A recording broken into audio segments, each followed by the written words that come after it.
Hello everybody, I am John Bard, Managing Editor of Children's Book Insider, the newsletter for children's writers, and Fightin' Bookworm in Chief at the CBI Clubhouse, the place to be if you are a children's book writer. Today, how to get started writing picture books.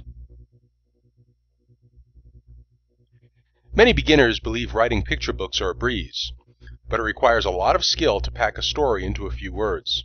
If writing a picture book is your dream, here are some tips to consider before you begin. Keep it simple.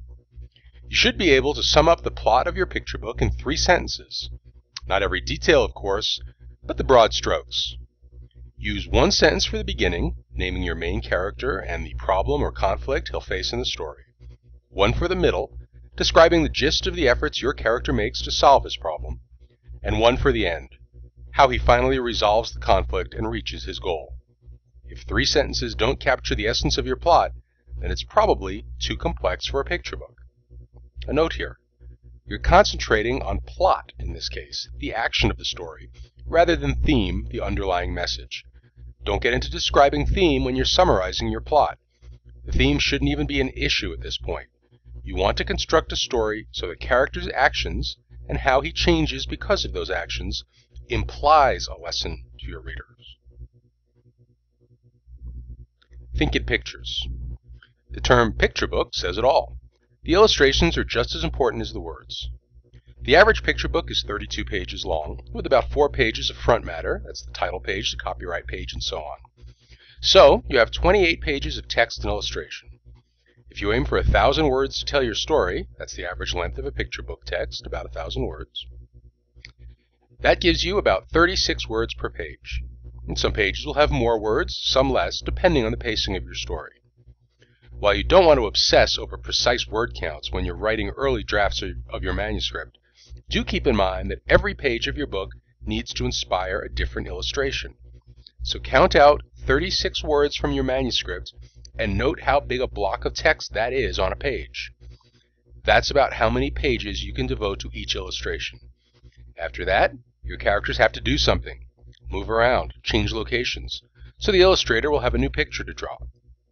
One way to think in pictures is to convey the character's problem and her efforts to solve that problem in concrete visual terms. If your character is having trouble memorizing facts for school, that all takes place inside her head. But if she's embarrassed because she can't swim, then her attempts to learn are easily illustrated. Some illustrations will span 2 facing pages. That's called a 2-page spread. In this case, you'll have about 70 words for that single illustration. But picture books are a mix of single-page illustrations and 2-page spreads, so keep the action moving at a good pace. Keep a childlike outlook. Picture book characters can be children, adults, animals, or fantasy characters, but all main characters must embody the sensibilities of a child between the ages 4 and 8. This means the problem your characters face need to be relevant and important to your target audience. The way your character tackles that problem must fit in with the way a child would tackle it. Don't create an adult main character just so you can impose some adult wisdom on your readers. Grown-up characters, using the emotional, illogical, and sometimes messy coping strategies of children, can be a very effective and often very funny storytelling technique. Above all, the character must be the one to solve the problem, using methods that are accessible to children. If readers see themselves in your main character, then they'll understand the underlying message of your story.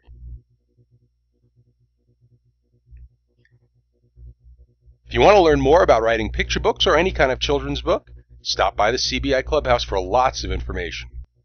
We've got podcast interviews with top best-selling authors, videos just like this one, articles, ebooks, and of course, the current issue of Children's Book Insider, the famous newsletter for children's book writers. So stop by the CBI Clubhouse and join the Fightin' Bookworms.